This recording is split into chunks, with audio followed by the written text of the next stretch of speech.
प्रेम और प्रार्थना ये दो ऐसे शब्द हैं जिनमें शब्दों का कोई महत्व नहीं है जब तक ये दिल से न निकले, जब तक इनमें भाव शामिल ना हो।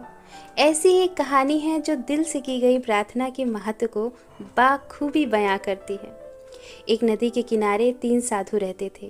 वे तीनों बिल्कुल अनपढ़ थे, लेकिन उनकी प्रसिद्धि दूर दूर तक फैल गई थी कि वो बहुत ही पवित्र साधु हैं। बहुत दूर दूर से लोग उनके दर्शन के लिए आने लगे थे। यह खबर नगर के बड़े पुजारी जी के पास भी पहुंच गई कि 3 पवित्र साधु नदी के उस पार रहते हैं। इस पर बड़े पुरोहित जी ने कहा, वे तीनों पवित्र कैसे हो सकते हैं? उन्होंने तो कोई दीक्षा भी नहीं ली है। पुजारी जी सोच में पड़ गए कि हजारों लोग उनके दर्शन को कैसे जा सकते हैं। चलो चलकर देखते हैं।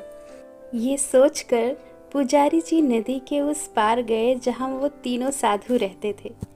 पुजारी जी को उन्हें देखकर बड़ा आश्चर्य हुआ, क्योंकि वो तीनों झाड़ू के ऊपर बैठे थे। पुजारी जी ने सोचा, कितने अनपढ़ लोग हैं ये, अपनी ही झाड़ू के ऊपर बैठे हैं। उनको देखकर पुजारी जी मन ही मन उनका उपहास करने लगे। जब तीनों साधुओं ने पुजारी जी को देखा तो झुककर बड़ी ही नम्रता से उनको प्रणाम किया। इससे पुजारी जी के अहंकार को बड़ी ही संतुष्टि मिली। पुजारी जी ने सोचा, भला इनसे डरने की मुझे क्या ज़रूरत है।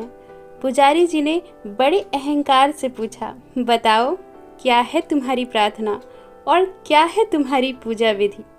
तीनों साधुओं ने कहा, हमें तो कुछ भी पता नहीं, हम बड़े ही अनपढ़ लोग हैं।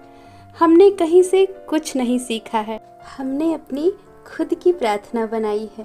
पुजारी जी ने अकड़ कर कहा, बताओ क्या है तुम्हारी प्रार्थना? उन तीनों साधुओं ने बड़े प्रेम पूर्वक उत्तर दिया कि हमने सुना है कि परमात्मा 3 हैं, त्रिमूर्ति, और हम भी 3 हैं। बस हमने अपनी प्रार्थना बना ली।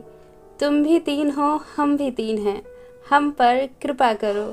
तुम भी 3 हो, हम भी 3 हैं, हम पर कृपा करो। यही प्रार्थना है हमारी। और यही वो दोहराते चले गए। पुजारी नाराज होते हुए कहता है, बताओ ये भी कोई प्रार्थना है? प्रार्थना प्रमाणिक होनी चाहिए। ये कोई प्रार्थना नहीं है। मैं तुम्हें एक प्रमाणिक प्रार्थना बताता हूँ, वही याद करो और अब से वही प्रार्थना सदा करना। पुजारी जी ने एक बड़ी कठिन और लंबी प्रार्थना उनको बताई। उन साधुओं ने कहा, हम बिल्कुल अनपढ़ लोग हैं, हमारे लिए इसे थोड़ा सा सरल कर दें, बड़ी कृपा होगी। पुजारी जी ने गुस्से से कहा, ये सरल नहीं हो सकती, इसे ऐसे ही याद करो, समझे? जो इस प्रार्थना को नहीं याद करेगा उसके लिए स्वर्ग के द्वार कभी नहीं खुलेंगे। इतना कहकर वो नाव में बैठकर नदी पार जाने लगे। तभी अचानक नदी में जोर से उफान आया। पुजारी जी बहुत ही ज्यादा डर गए। उन्होंने देखा तीनों साधु नदी के पानी पर दौड़े चले आ रहे हैं और कह रहे हैं, पुजारी जी एक बार प्रमाणिक प्रार्थना फिर से दोहरा दीजिए। पुजारी उनको देखकर बड़े अचंभे में पड़ गया, कैसे ये तीनों नदी के पानी पर दौड़े चले आ रहे हैं। पुजारी का अहंकार अब चूर चूर हो गया। उन्होंने कहा, तुम्हारी प्रार्थना ही सच्ची है, तुम वही करो। हम भी 3 हैं, तुम भी 3 हो, हम पर कृपा करो। हम भी 3 हैं, तुम भी 3 हो, हम पर कृपा करो। दोस्तों, प्रार्थना कठिन शब्दों की नहीं, प्रेम और सहज भाव की होनी चाहिए। यदि भाव से एक बार पूरी वर्णमाला भी दोहरा ली जाए तो वह एक सच्ची प्रार्थना होगी।